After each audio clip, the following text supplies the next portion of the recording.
Alright, so Oda is loving his banger chapters. I swear to God. He's making killer chapter after killer chapter recently, and it's non-stop, honestly. It's non-stop at this point, man. Absolutely killer chapters. Yeah, it was a killer chapter. There was a lot good about it, but Momonosuke was the main guy of this chapter. He reinvigorates the alliance due to somehow being able to hear Luffy's voice. So that was the voice he was hearing. It was Luffy's voice. So obviously the people who have the voice of all things can now communicate with each other. Apparently, it hasn't been explained yet, but I'm assuming that's what it is. And it seemed like the people who saved Luffy, so the submarine guys were the ones who saved him in the end, could also hear his voice somehow through the water. I'm assuming it's the voice of all things stuff. But that was honestly really cool. But there was one thing about it which I was very confused about real quick. Was his eyes were, I'm just checking here now, but his eyes were colored in black. So it made it look like his eyes were taken out. I know that's obviously might have been a mistake. They're usually whitened out, but his eyes were blackened out this time, and it looked so weird. It looked like he looked like a corpse with no eyes. I just imagine like Luffy shrinking down and into a different body, like the way Orochimaru would do that. He'd sliver out of his old body. I have a new one. I just imagine that with Luffy. When I saw this, I was like, oh, imagine that, a little Luffy just crawling out of the old body. Oh no, real creepy like, but But it was really cool though, because as I thought of last chapter, Sanji, my boy Sanji, he pulled through. But yeah, Momonosuke was the MVP. He really was, with saying Luffy is alive and shit. That's one thing I gotta give him props, because he just saw his like father figure die in front of him, and he's still like, I need to do this. I need to say this. So he is growing up. He's becoming a man. But I have to say, I'm like, okay, I'm not the biggest Kinemon fan, or Scabbards at all for that matter. I like Hiyori. I like Kawamatsu. Is that the fish guy? I like the pink-haired fellow. But yeah, I don't like a lot of the Scabbards. I wasn't the biggest Kinemon fan. There wasn't much I liked about him. But I have to be honest, I felt really bad for Kinemon with that father flashback. I don't know if that was Momonosuke's or Kinemon's flashback. I like to assume it was Kinemon's or Momonosuke's. I think it'd be nicer if it was Momonosuke's, because it's like he did view him as a father figure at the end of the day. And it'd be a nice way to see for Kinemon. Like, obviously, it'd be a nice way just to kind of view that Kinemon did mean a lot to him. But I have to be honest though. I felt bad. If this is his death, I'm really happy how it was pulled off. Like the whole thing where his last breath to stab Kaido with a knife in the leg to try and, as much as he possibly can, help Momonosuke. Man, that was touching, man. Really was. And then Kaido just stabs him in the fucking abdomen, like, man. But also, Kaido, if you were trying to kill him, like, this is what gets me though. He might be alive, because if they were trying to kill him off, they would have literally just done his head or like neck. I know I was thinking maybe they didn't go for the neck because shonen and stuff, it's not a seinen, so maybe they can't do that stuff. But still, a more obvious place would have been better than like middle of his body. Even like the heart area would have been better, because you'd be like, oh well, his heart is pierced or whatever. But you know what? He's probably dead. Like they've shown him dying about 2 times in the last chapter. So, well, quote unquote dying. So if he's not dead, I'd be very disappointed. And it seems like he was easily able to pick up Kiku's sword, so she better be dead now. And Conjuro as well. So I think they're all dead, which I am happy about, because it was done really well. All of these characters and how they died. So if they bring them back now, I'll be very disappointed. I don't want Usher Doji to come back, but it'd be less of an ass pull than if these 3 came back at this point. Because we didn't see the body, whereas we're seeing the bodies here. But I thought it was a really well done. And Kaido seems very menacing now with the way they're portraying him in these chapters, and I'm really happy about how it's going. But I must say, and like, this chapter was great and all, and I loved it. But every single time I start to lose faith in Sanji, Oda pulls me right back. He really does. This is why he's my second favorite character in the series. He pulls me right back immediately. Do you remember what I was saying last chapter about how, Sanji's obviously gonna, or not Sanji, but the Straw Hats aren't gonna lose faith in him? Sanji is that anchor, bro. He says what we were all thinking. Do you know what I mean? Like, he goes, we've seen this happen countless times before, remember? All those miracles. Like, the guy just, he knows exactly where it's at. He's the anchor for the Straw Hats. Him and Zoro are like the anchors, the two legs that keep the Straw Hats up. Because Zoro supports Luffy, and he's always keeping Luffy in check, where Sanji's keeping the rest of the crew in check. And it's really, and the way he did it there, and the way they had him come in, it was very cool, and I liked it. And now that he is fighting against Queen, it does make a lot of sense, because Queen knows Judge. So it makes a lot of sense now that you think about it. But he really knows, he really does this. He gives Sanji an L, and then he brings him back for an awesome scene in the arc. The only arc where he never got his, like, I guess, recoupments or, like, badass moments was Thriller Bark. Thriller Bark was the worst arc for Sanji. It really ruined his character. I'm glad he went back to being normal again, but, like, Thriller Bark and Absalom were horrible for Sanji's character. Some people haven't gotten back from that. But still, every other arc, Oda gives Sanji some awesome moment like this. And it's great, and I can't wait to see it animated. Also, it was hilarious seeing him use Zoro as a sword. It's fucking hilarious. And the wee banter they had, where he's like, get this guy recovered, he'll be worth 10 men. And Zoro wakes up and is like, I'll be worth 2,000, bro. It was funny as hell. But, you know, Sanji is the MVP. He really is in the Straw Hats. Because although Zoro anchors Luffy to the ground and keeps Luffy in check, Sanji's the one who does it for the rest of the crew. He keeps the rest of the crew motivated because him and Zoro had the exact same belief in Luffy, completely unwavering, which some people who haven't been there from the beginning may not have. Do you know what I mean? And it's great to see. I love Sanji, bro. He's like my favorite Straw Hat other than Luffy. I know it's going to trigger a lot of people, but bro, him and Robin are like the top two Straw Hats other than Luffy. I said it. Zoro doesn't get... I know, I love Zoro as well. Don't get me wrong. But I just like Sanji a lot more. I don't know why. Because Zoro has his moments and I really like Zoro. But I think Sanji's more flawed in a way. And I think I like that. If we were to take out Thriller Bark, he'd be a lot higher.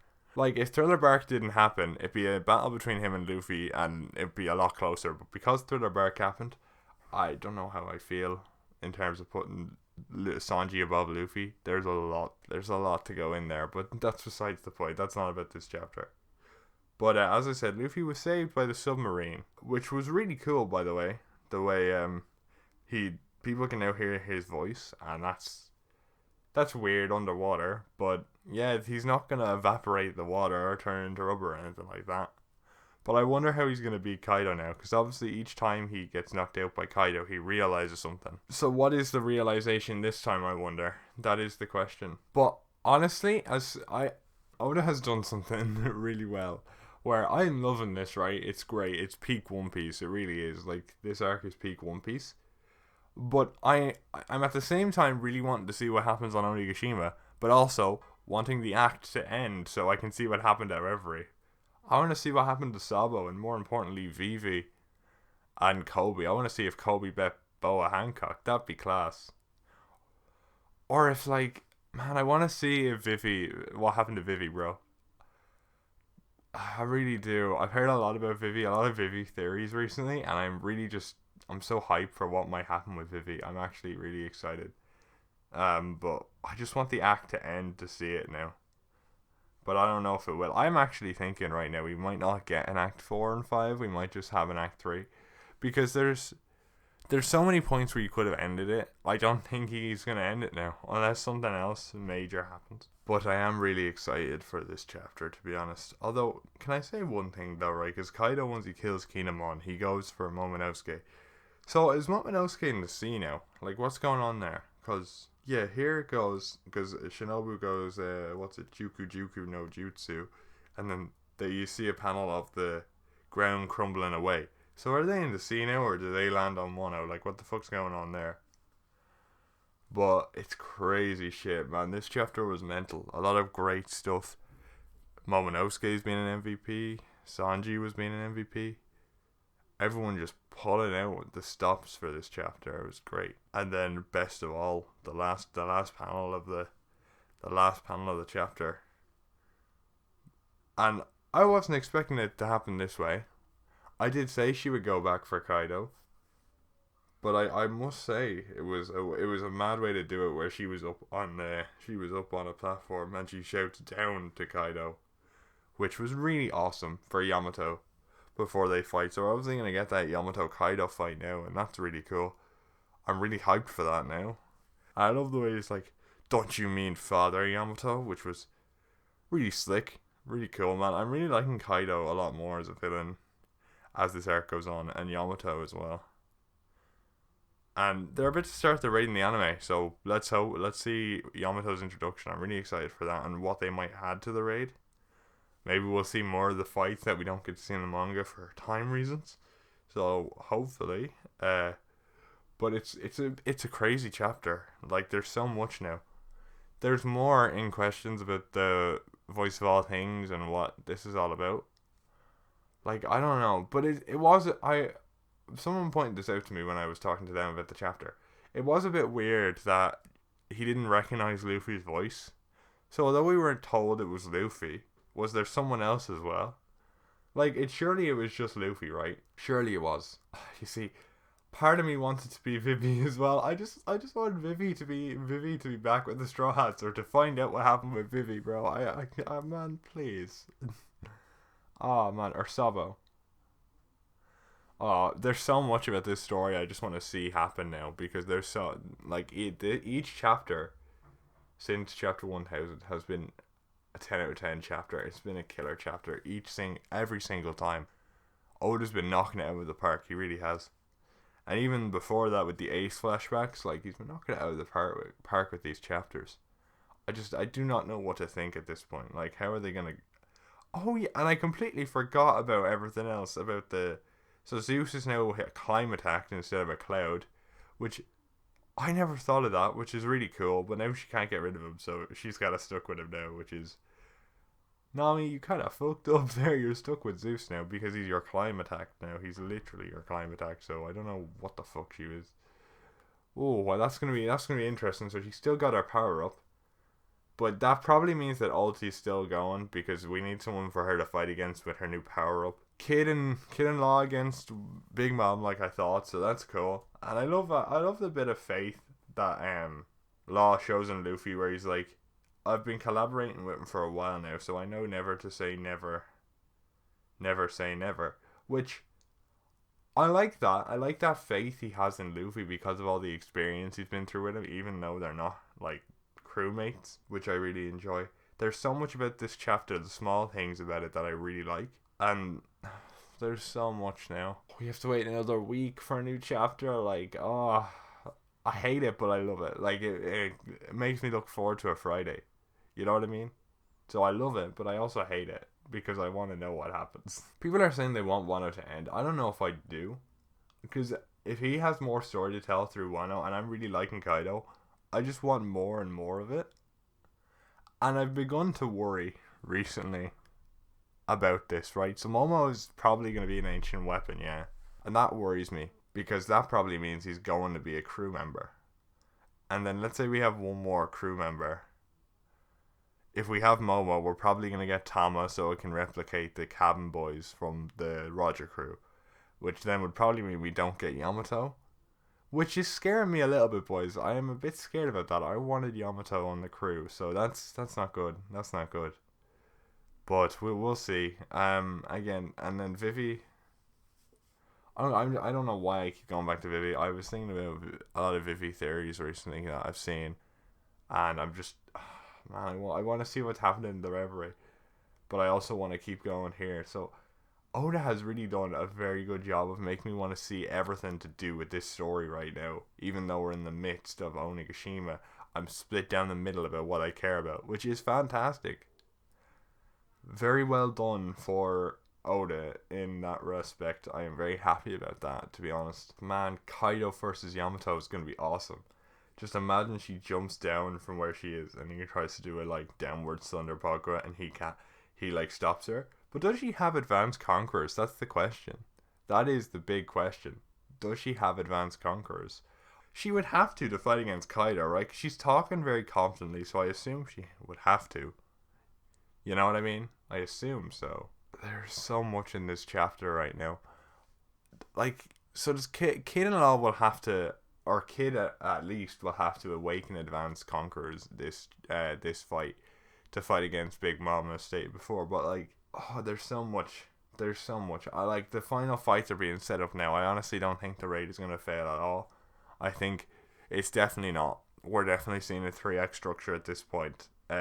Although I still want the intermissions for some reason. Like, I don't know why they would give them if there wasn't a 5x structure, but I still want those 2 intermissions. Alright, seriously. Give me them, man. I really need them. I need them. Such a great chapter. Oh, I wonder how Luffy's going to come back. It's really going to be sick, though. Is he going to fly out, like fly to Onigashima? Or is he going to meet them at Wano? That is the question. Is he going to fly back up, or are they gonna, by the time he gets up, are they going to land at Wano and he's going to be standing at the shore, like, face me Kaido or something? That would be really sick. Oh my god, I'm looking forward to this, to the next chapter. There's so much to talk about. I still have stuff going on about the Will of D I need to think about. Like, there's so much more stuff about it now. And like Joy Boy, still from the last chapter. Damn. But that was a killer chapter, Oda. Hats off, like honestly. Killer fucking chapter.